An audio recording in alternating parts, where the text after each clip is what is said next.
director here at the Bridge. And we've got some really good things coming up this month as well. We've got our Wednesday with Friends next Wednesday at 11 o'clock here at the office. We're going to be gardening with a master gardener. Good. So we've got some really fun plants. She's going to show us different things and how to take care of all these plants, because I will kill a cactus. So I'm not a good gardener. So I'm hoping I can learn something from her. We do have all of our support groups going on. We are starting a new one this month as well, out at Willis Knighton at the Oaks in their clubhouse. It's going to be on the 4th Thursday at 10 a.m. So we're going to have our first morning support group as well.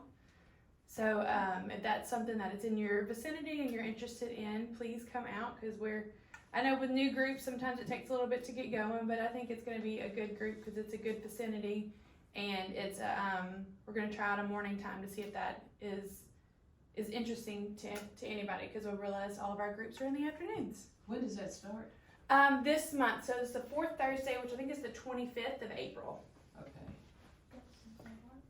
And then obviously we have our art connection at Knoll Methodist. We've got our drum class here, and just all fun things that we've got going on this month. And if y'all would like, I can give y'all a calendar for April and May before y'all leave as well. All right, so we are going to be talking about how to empower yourself as a caregiver. So I actually gave this presentation at the conference back in November, but I feel like it's something that everybody needs to hear every so often, because you get kind of stuck in your caregiving journey, and you gotta sometimes be reminded that you are important as well, and how you need to take care of yourself as well. So do y'all know what the word empower means? Allow yourself to do something. Yeah. Give yourself permission. And that's the hardest thing, is to give yourself permission to do something, because caregiving is an exhausting journey. It's a 24/7, 365-day journey, and giving yourself permission to do something while also you're taking care of somebody else is really hard to do, because you feel like you have to devote 100% of your time and your effort to that person. But you are just as important as that person. Y'all have all heard the analogy, when you're on an airplane, the oxygen masks fall. Who do you put it on first? Yourself. Because if you pass out, you're no good to anybody else. So you have to take care of yourself just as much as you take care of that person, whoever that may be that you're taking care of, whether it be your husband, your wife, your mom, dad, child, anything like that. You have to take care of yourself. So 40% of caregivers will actually die before their person with dementia, because they don't take care of themselves. Their health, their well-being goes down on the back burner, and they are so engrossed and so involved with their person with dementia that they negate themselves. They forget about themselves. So sometimes their weight gets out of control. It goes up or down. Their blood pressure, their blood sugar, high cholesterol, all of that gets out of whack, and then they get sick. And then there's nobody else to take care of their person with dementia. So to make sure that you keep yourself in check, to keep yourself going, you have to empower yourself, and you have to take time for yourself. But that's easier said than done, right? I mean, we can say it so we're blue in the face, but to actually put that plan into action is really hard. So how are some ways that you can do that? And I do have a handout for everybody at the end, so you don't have to feel like you have to write down everything. You know, you are human. Nobody's going to be perfect. We all get frustrated. We all get upset. We get angry, because you are so engrossed into your caregiving journey that sometimes those little bitty things make you snap. They've said the same thing 10 times in a row. They've asked the same question, or it's just what you're saying is not being processed with them. And that's frustrating, because you're watching that person that you love slowly deteriorate over time. So we're human, and it's okay to get upset. You have to remember that you have to give yourself a lot of grace. You have to give your person a whole lot of grace. And that every day, or sometimes in this journey, every hour is a new hour. Excuse me.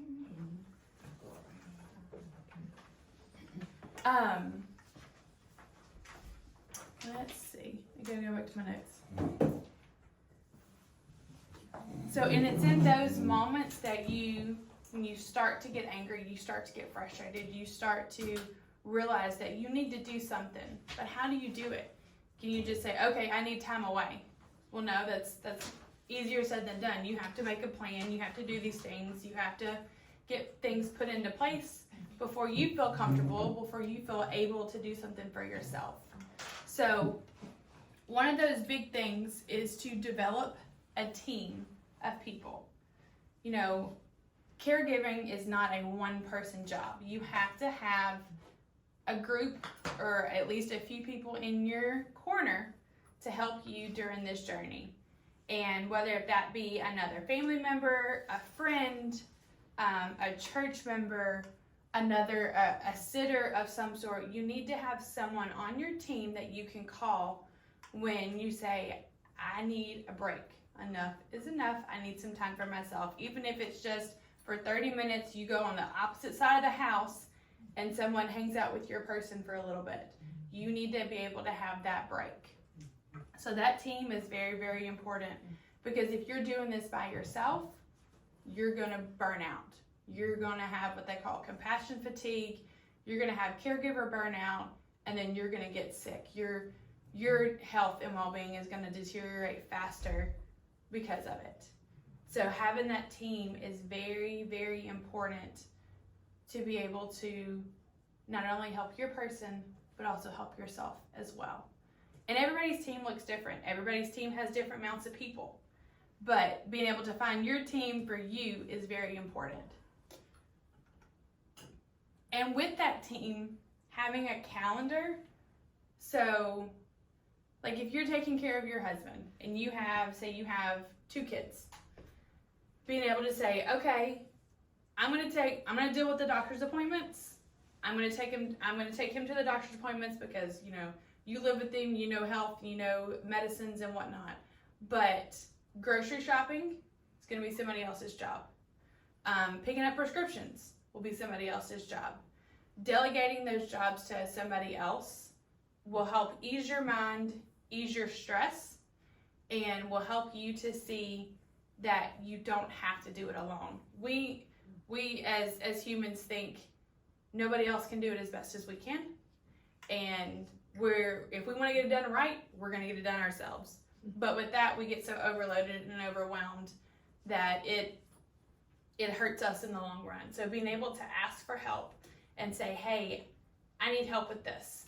Even if it's a sitter and they come in and they're with your person for a couple hours and say, hey, I need you to take him out for a little bit, maybe go to lunch and pick up his medicine. And that way that takes something off your plate. You get to have a breather for a little bit and get to enjoy some quiet time, or go to a doctor's appointment by yourself and you're not stressed about what's going to happen in that doctor's appointment. You can be by yourself and be okay with that. So making a calendar or having a list of things that each person can do is really important for yourself. And it all works back to that team and having that team of people to help with you or help you during this journey, because it is a long, exhausting journey. It's definitely a marathon. It's not a sprint. So we have to figure out how to pace yourself and work through it a little bit at a time. Let's see. So who has ever heard of checking in with your emotions every day? Like when you wake up in the morning, do you automatically think, okay, how am I feeling today? Has anybody ever thought about that? This seems silly, right? You can say it, it's okay. Do I do it every day? No. There's some days you just wake up on the wrong side of the bed. Yeah. You may have had a long night. They may have not slept very well, or they may have been up and down. You may have been up and down because you're stressed about something, and sometimes you just wake up on the wrong side of the bed.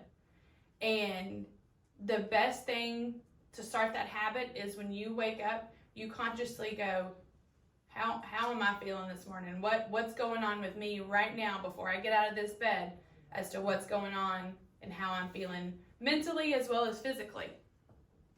And being able to check in with those emotions is really important because you're recognizing your emotions, you're recognizing what's going on with you so that you don't take that anger or that frustration because you didn't sleep well and pushing it onto them. You're working through it in yourself and go, okay, I'm a little angry, I'm a little frustrated, didn't sleep well last night, but it's a new day, we're gonna work on this, and I'm not gonna take my frustration out on somebody else. Because you know as well as I do that you wake up and you're tired or you're frustrated because you didn't get a good night's sleep, it's real easy to snap at somebody. Lord knows I've done it.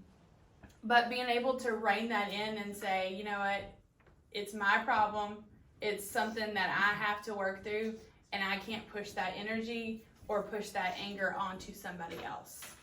So being able to check in with your emotions in the morning, but also throughout the day, because it's real easy to get overwhelmed with things that are going on and not even realize it.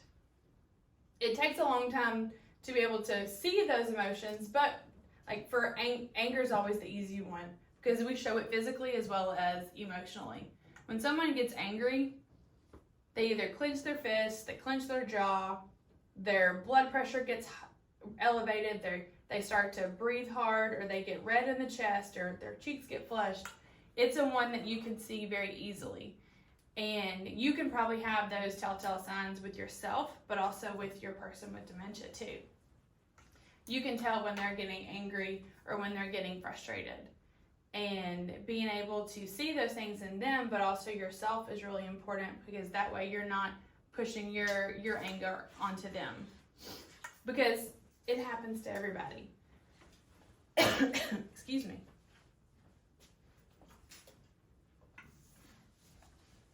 And sometimes journaling or writing it down is a good way to work through those emotions.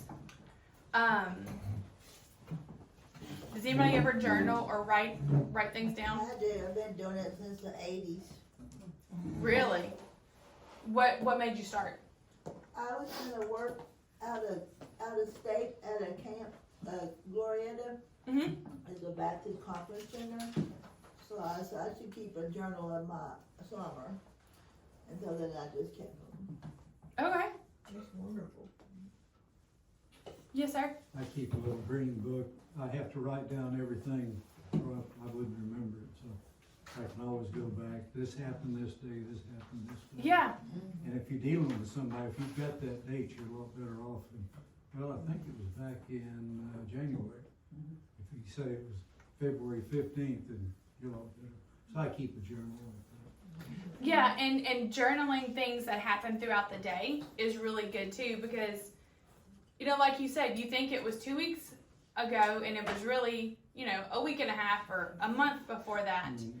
So, and especially with your person with dementia too, being able to track and journal what they're doing throughout the day, or if it's new things that are coming up, and that way you're able to take that, you know, concrete thing and take it to the doctor and go, look, we've been dealing with this, or we've been struggling with this. That's really good too. I make things on my calendar now. Do I get any credit for that? Absolutely.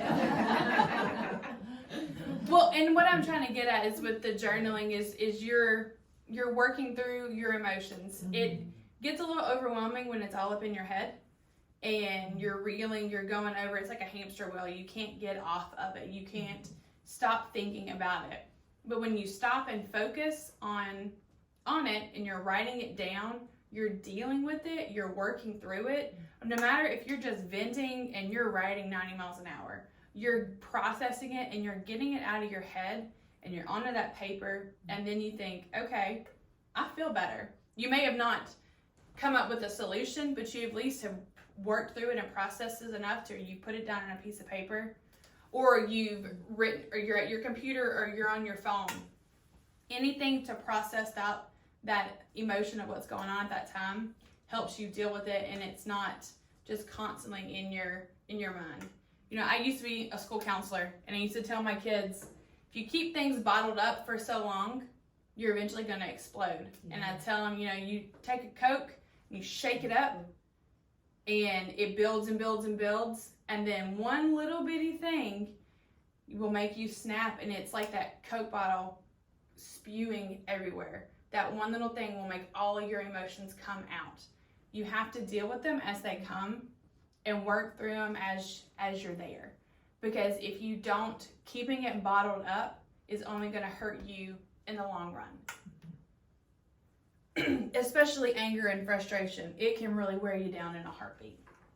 So being able to process through that information, even if it's just writing or talking to somebody or venting about it, that's what we hear. We're at the bridge for. I'm a licensed counselor. Alicia is a provisional counselor. We're here to help you work through and process what's going on. Because this is a hard journey. There's no roadmap. There's no rules or guide to help you through this. So we're here to help you in the best way that we can. And we're a sounding board. So sometimes it's easier to talk to a person that you have no relation with and to get all of your feelings and frustration out. And then you're able to process it, and we can offer coping skills. We can offer things to help you process through what's going on. So that's what we're here for.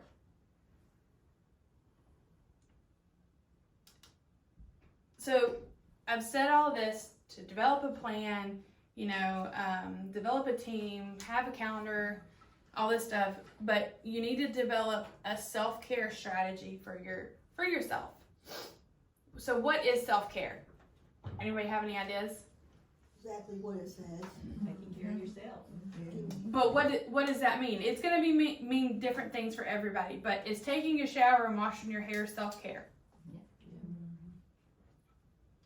It's actually not. Those are things that you have to do every day. Eating, drinking water, those are things that are going to help sustain your life. Those are not self-care things. Self-care, yes ma'am? I was just gonna add to that. You asked what the question was, what's self-care? Mm-hmm. One of my self-cares is because I've been a caregiver 40 years. I've always worked with people 17 to 60. Goodness. And so that journaling, I started journaling 14 years ago, and I have to, every night I do it before I go to sleep. And I have to process my emotions and feelings, because taking care of others for so long like I have, I will lose myself. Mm-hmm. And so I have to take care of myself. Yes. So journaling is a part of my self-care. Absolutely. Okay.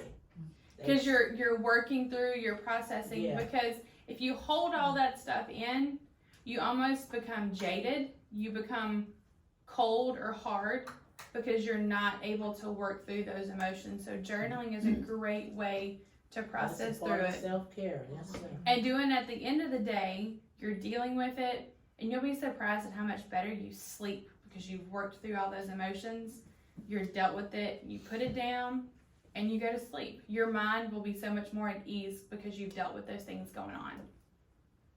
So a self-care strategy or self-care for yourself means obviously taking care of yourself, but it's not daily things that we're supposed to do. So like taking a shower, if it's not just your daily care, is considered self-care. So I was listening to a podcast, and this mom, she has like 3 kids, and she said her self-care is she's taking a shower in the morning to get ready for the day, but it's her quiet time to go take a shower for 20 minutes by herself after her kids have been put to bed.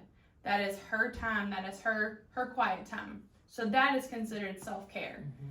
But if your self-care is only you're able to get up out of the bed and take a shower and be able to just do those bare minimum things, that's not self-care. That's just doing your basic minimum, your daily things.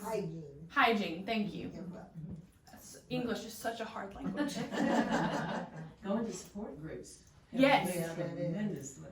Yes, being able to be around like people that are going through somewhat similar to what you're going through is really good.